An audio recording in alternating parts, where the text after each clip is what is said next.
Jan Achterberg, bienvenue sur Phare FM depuis les Pays-Bas. Yes, happy to be here. Tout va bien de votre côté? Yes, everything is under control. Alors Jan Achterberg, vous avez un parcours atypique. Votre spécialité, c'était le patinage de vitesse sur longue piste. Mais désormais, Yes. vous travaillez à Nextmove Sports Ministries aux Pays-Bas pour aider les athlètes à combiner la foi en Christ et la compétition sportive au plus haut niveau. Je ne me suis pas trompé? No, you're absolutely right. That's me. Si je dis profil atypique, c'est aussi parce que vous avez décidé volontairement d'arrêter le sport de haut niveau à l'âge de 22 ans. Parce que personnellement, eh bien, vous êtes rendu compte que c'était incompatible avec vos valeurs chrétiennes. Pourtant, les valeurs du sport semblent assez similaires aux valeurs chrétiennes. Vous voulez bien nous expliquer? Yes, I can. When I was younger, I think I was struggling to make the combination sport and faith because both things usually happen on a Sunday and they take up some of your time. So in the church context where I was, it always felt like you either choose for sports or for faith. Et vous avez choisi la foi. Yes, I did, Mais but it was a difficult choice. et aujourd'hui, alors que vous accompagnez d'autres à faire combiner la foi et le sport, vous vous dites, si j'avais reçu ces mêmes conseils, peut-être que ma réalité aurait été différente aujourd'hui? I get this question a lot, and if I would have known what I know now, I would have probably made a different decision, but I never regret my decision. Oui, parce que aujourd'hui, vous avez une très grande influence auprès de nombreuses personnes, que ce soit le public ou d'autres athlètes de haut niveau. Yes, actually, God has made me into the person that I would have loved to meet when I was in my professional career. Also, just to build the relationships. Construire une relation durable, parce que c'est justement du fait de cette relation de confiance avec l'autre que l'autre peut se livrer et que moi-même, je peux arriver à l'accompagner et répondre à ses besoins. Yes, the whole key in this ministry is building relationships. Votre engagement montre comment le sport peut être un véhicule pour soutenir des causes humanitaires et renforcer les valeurs spirituelles. Et pour ce faire, eh bien, vous vous lancez des défis assez incroyables. Alors je me demande même si en le prononçant, on va pas croire que je suis en train de mentir. Le mois dernier, Jan Achterberg, vous avez décidé de faire 14 marathons en 14 jours. Yes, I did. C'est votre côté un peu fou? Yes, it's the bit of the weird part that lives inside me. I just like to suffer. Expliquez-nous comment cette idée vous est venue à l'esprit. Well, I've always been good in sports that require a lot of endurance, and what I discovered is that when you go through certain pains, through certain challenges, it always makes you a better person when you come out of it at the other end. So that's probably why I like suffering. Not so much the suffering, but the result of the suffering. Merci, nous voilà rassurés. Hein. Yann, lorsqu'on est un athlète de haut niveau, forcément, ça fait partie du job. Hein. Yes, definitely. Yeah. C'est pas tant parce qu'on l'aime, mais c'est pour arriver à l'apprivoiser et puis la dépasser pour que le mental prenne le dessus sur le corps. Yes, it's truly. I truly believe that if you can overcome these sufferings, that you can grow.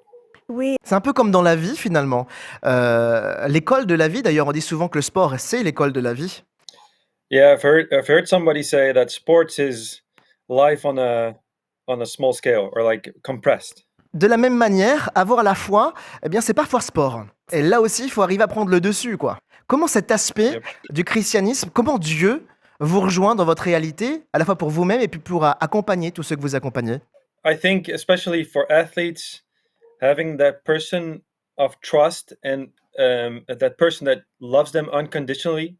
You know, with a Christian faith, we know that God is the only one that can love us unconditional. So if we can bring that God inside of us to the athletes to love them unconditional, that is a really big thing for them. Yeah, because in sports, everything is about how you perform. So there's not a lot of, or actually no unconditional love. It's only about the performance. Comment voyez-vous le sport et la foi? Est-ce que c'est seulement une vision parallèle ou c'est des chemins qui se croisent et s'entrecroisent continuellement?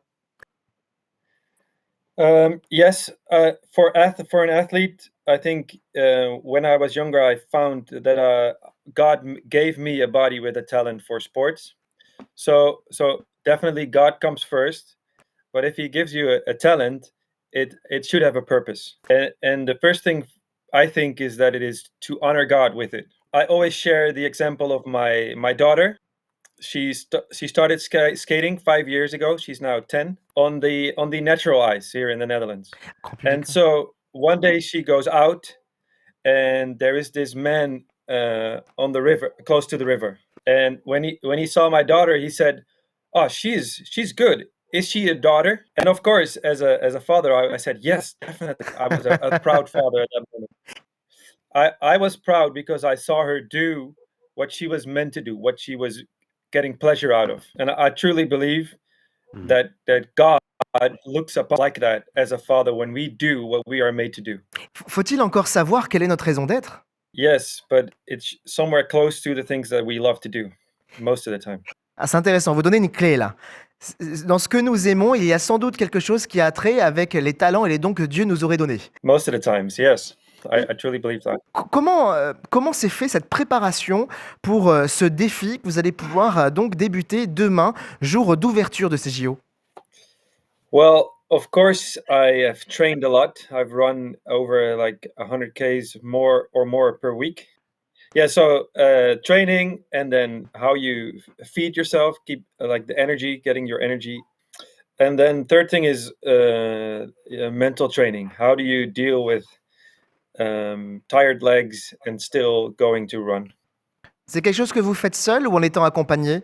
So training, most of it I do alone, but I have some good friends who are also in ultra running that help me a little here and there. So with this run, I hope to create awareness for the power of sports and faith. What can happen if they come together? Alors je suppose qu'il y a aussi du dépassement de soi, non? Yes, this is something I have never done before. So yes, I will have to go further than I've known. Alors là, on est sur la notion de sport, mais qu'en est-il de la notion de la foi? Yes, I'll take my faith everywhere I go, especially in sports. So people can join us in prayer, and so they can. There's a prayer going on during the Olympics for sport and faith. When we read Romans 12 verse 1, it says to give your body as a living sacrifice. This is your true and proper worship. So for me to live my life as a living sacrifice, it means to do sports in a way that is honorable to God. I don't know in France, but here in the Netherlands, I think when we say we do worship, we think about going to church, singing songs, doing prayer time, that kind of stuff. But this verse makes the word worship a lot bigger, a lot richer. So it means we can live our lives as a way to worship God, and so also we can do sports in a way that it is worship to God. It goes back to Eric Liddell, who won the Olympics in 1924, the Olympic gold medal, saying, "When I run, I feel God's pleasure." So this is the answer to the question you asked: how do I take my faith into the sports? This is because it's worship, and then from worship, people will notice. When you're worshiping God, people will see, and you will be asked to give a testimony of your faith. La conclusion à notre émission est toute trouvée. Merci beaucoup Jan d'avoir été à nouveau présent sur ce plateau. Merci à chacun d'entre vous. Nous avons un petit peu débordé. Je vous souhaite de pouvoir passer une excellente journée. Au revoir.